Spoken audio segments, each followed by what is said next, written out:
Aku tarik.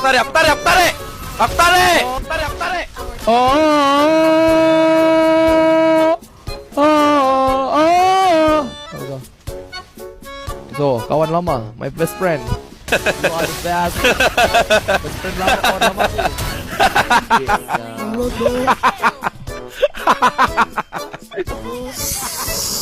Woi, Sobian! Sial lah.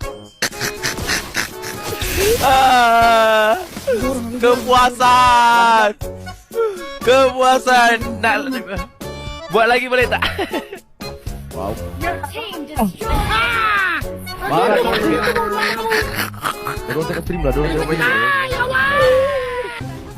Ini. Siksa dia hidupnya. Siksa hidupnya. Ah tu. Okey. Janganlah hit dulu. Bagi bagiannya. Janganlah hit. Bangke kosong.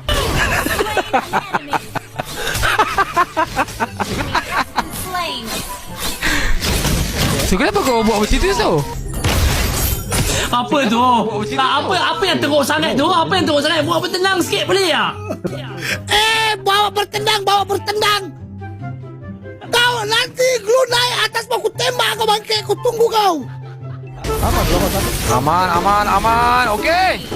Lawan kuda, lawan harimau. Mari. Aku akan kasi tahu siapa rimau yang sebenar. Kita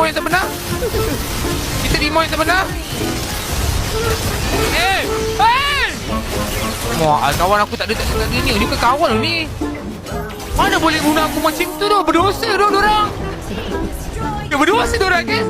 Dorang tahu tak? Ada geluar dia beri hit juga. Dia beri kill juga. Berdosa. Dia tuntut dia nanti. Dia tuntut dia guna aku. Dorang guna aku tuntut dia. Oh, jikut. Tengok pula ni. Macam ni gua. Dia boleh panjat balik tu. Siapa main tu? Apa?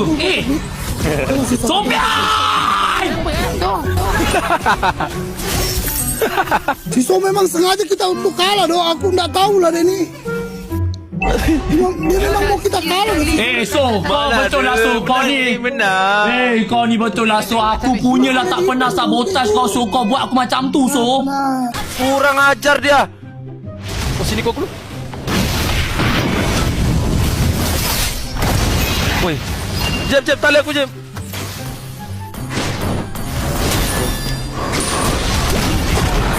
Bodoh lah.